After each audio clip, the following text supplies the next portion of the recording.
किराएदार और मकान मालिक से जुड़े सुप्रीम कोर्ट के अहम फैसलों और नए सरकारी नियमों की जानकारी देता है। सुप्रीम कोर्ट के फैसले।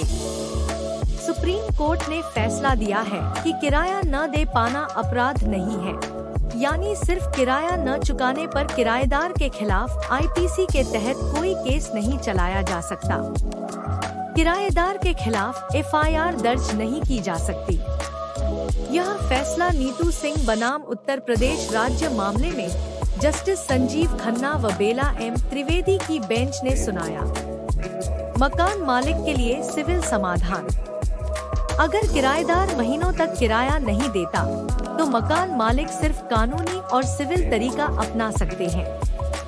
मकान मालिक किराएदार से मकान खाली करवा सकते हैं या सिविल कोर्ट में केस कर सकते हैं, खास तौर पर अगर किरायानामा बना है। सरकार के नए नियम।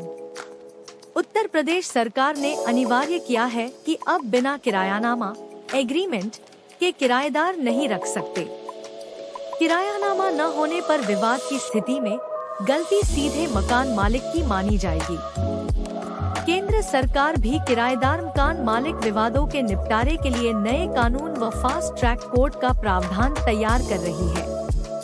किराएदार और मकान मालिक के लिए आवश्यक बातें। किराएदार को जानना चाहिए कि सिर्फ किराया न देना अपराध नहीं है, लेकिन उन्हें अनुबंध के तहत अपनी जिम्मेदारियां निभानी होंगी। मकान मालिक को प्रॉपर्टी किराए पर देने से पहले लिखित किरायानामा बनवाना जरूरी है।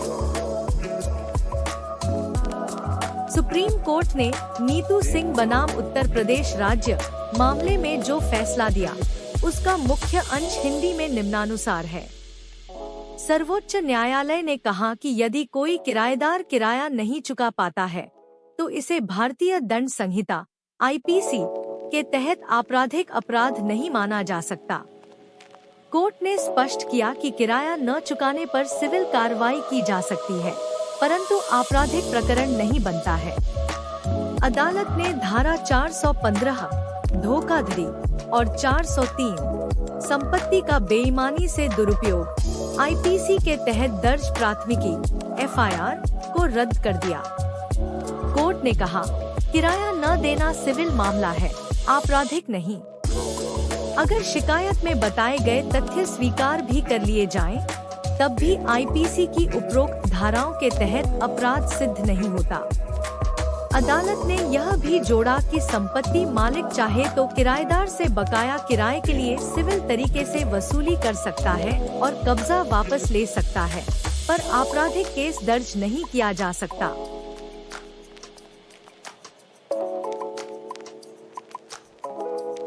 यह फैसले का शब्दश निचोड़ और भावार्थ है। किराया नहीं देने की स्थिति में परिणाम स्वरूप सिविल कार्रवाई की जा सकती है, परंतु इसे दंडनीय अपराध न मानते हुए प्राथमिकी को खारिज किया जाता है। संपत्ति स्वामी संबंधित किराए की वसूली अथवा कब्जा वापसी जैसे अधिकार सिविल कोर्ट से प्राप्त कर सकता है।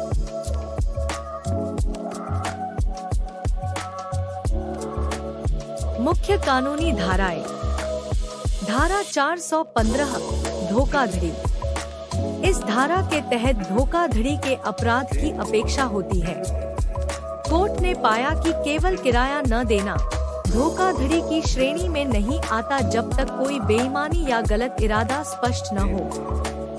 धारा 403 संपत्ति का बेईमानी से दुरुपयोग। इसमें किसी संपत्ति का गलत या बेईमानी से उपयोग होना चाहिए। कोर्ट ने कहा कि किराया न देना संपत्ति का दुरुपयोग नहीं है यदि इस कार्य में बेईमानी का इरादा स्थापित न हो। कोर्ट ने ये दो धाराएं लागू नहीं मानी, यानी फैसला दिया गया कि सिर्फ किराया न देना इन धाराओं के तहत अपराध नहीं माना जा सकता।